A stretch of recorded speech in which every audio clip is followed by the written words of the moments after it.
약속과 시간의 존중. 핑계가 많아질수록 신뢰는 줄어듭니다. 살다 보면 무슨 일이 생길 때마다 이유부터 설명하는 사람을 만나게 됩니다. 약속 시간에 늦으면 길이 막혔다고 합니다. 연락을 하지 못했으면 너무 바빴다고 합니다. 해야 할 일을 미뤘으면 갑자기 다른 일이 생겼다고 합니다. 약속을 잊었으면 정신이 없었다고 합니다. 처음에는 그 말을 믿습니다. 실제로 길이 막힐 수도 있고 예상하지 못한 일이 생길 수도 있고 하루가 너무 바빠서 연락할 겨를조차 없을 때도 있기 때문입니다. 살다 보면 누구에게나 자기 뜻대로 되지 않는 날이 있습니다. 그래서 한두 번의 설명만으로 그 사람을 무책임하다고 판단할 필요는 없습니다.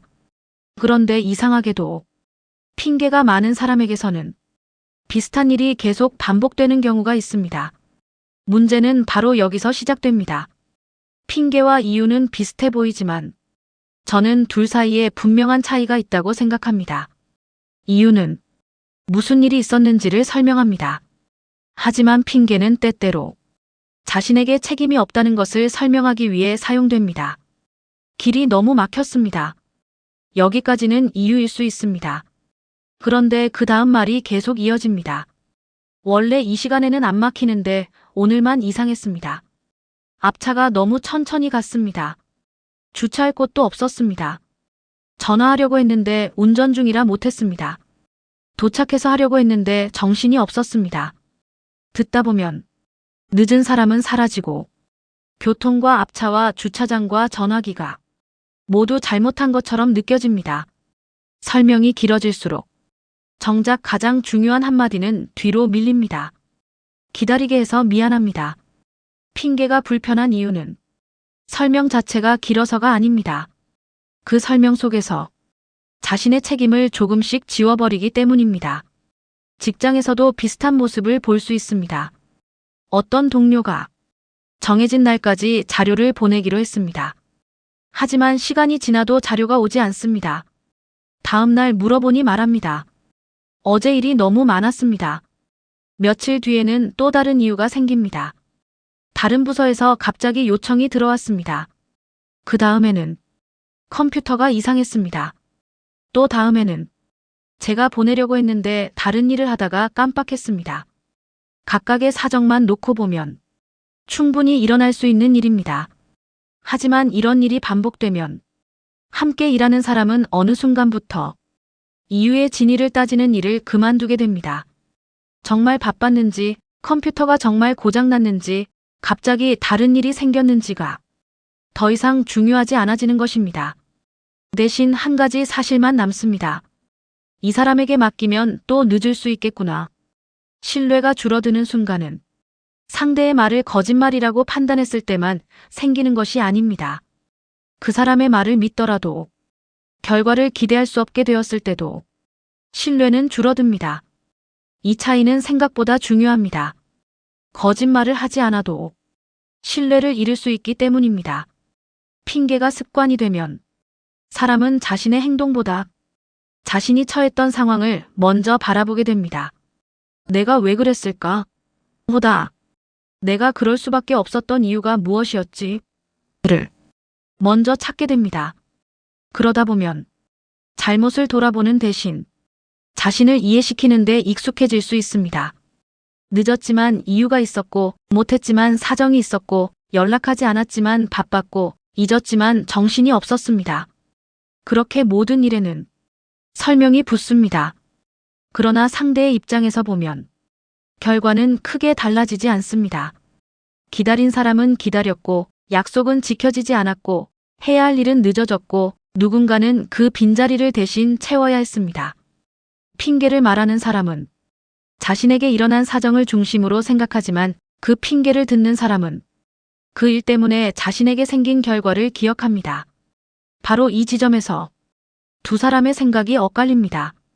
더 어려운 것은 핑계가 반복될수록 듣는 사람까지 지치게 된다는 점입니다. 처음에는 걱정합니다. 무슨 일이 있었나?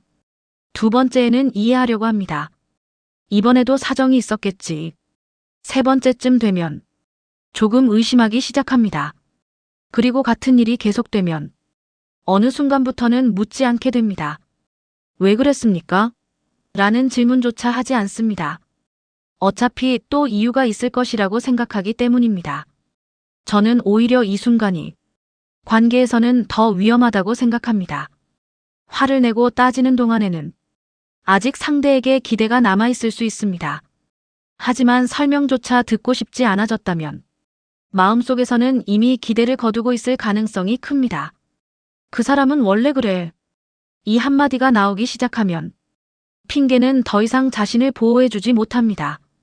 오히려 그동안 반복해온 핑계들이 모여 그 사람에 대한 평가가 되어버립니다.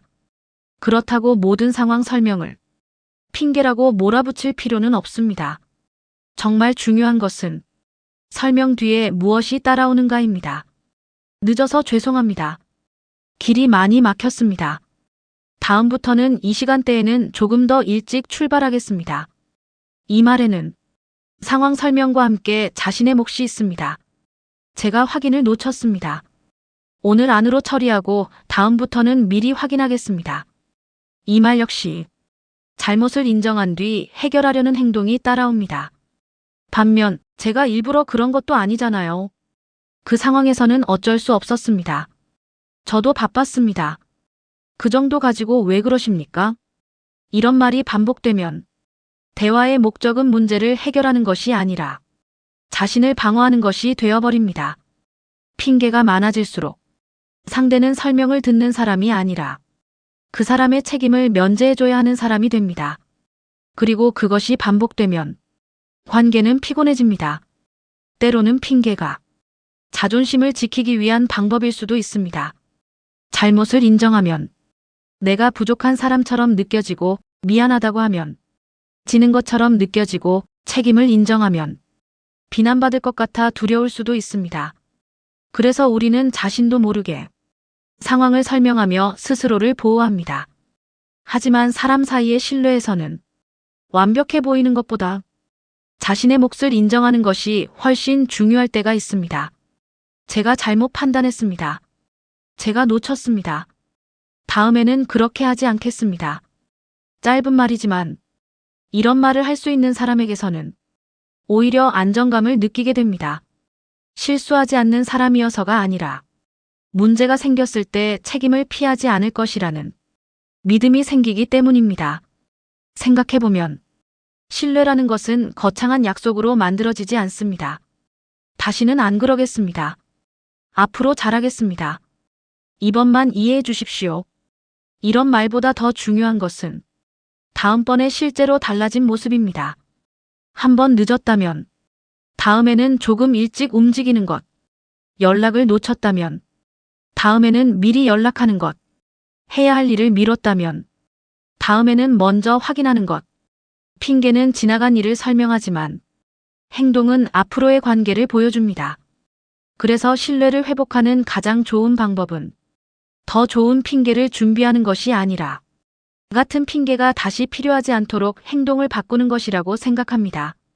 저 역시 살아가면서 수많은 이유를 말해왔을 것입니다. 어쩌면 그 중에는 정말 어쩔 수 없는 사정도 있었고 어쩌면 스스로를 보호하기 위해 조금 과하게 설명했던 순간도 있었을 것입니다. 그래서 누군가의 핑계를 이야기할 때 다른 사람만을 떠올리고 싶지는 않습니다. 우리도 무언가 잘못되었을 때 설명부터 하고 싶어질 때가 있기 때문입니다. 그럴 때 한 번쯤 생각해 볼 필요가 있습니다. 지금 내가 하는 말은 상대에게 상황을 이해시키기 위한 설명인지 아니면 내 책임을 줄이기 위한 핑계인지 말입니다. 그 차이를 스스로 구분할 수 있다면 사람을 대하는 태도도 조금 달라질 수 있습니다.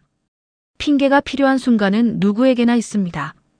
하지만 핑계가 계속 필요하다는 것은 어쩌면 상황의 문제가 아니라 행동의 방식이 반복되고 있다는 신호일 수도 있습니다. 결국 신뢰를 지키는 것은 그럴듯한 이유가 아닙니다. 잘못했을 때 자신의 몫을 인정하고 다음에는 같은 설명을 하지 않아도 되도록 조금씩 행동을 바꾸는 것입니다. 사람들은 우리의 모든 사정을 오랫동안 기억하지는 않습니다.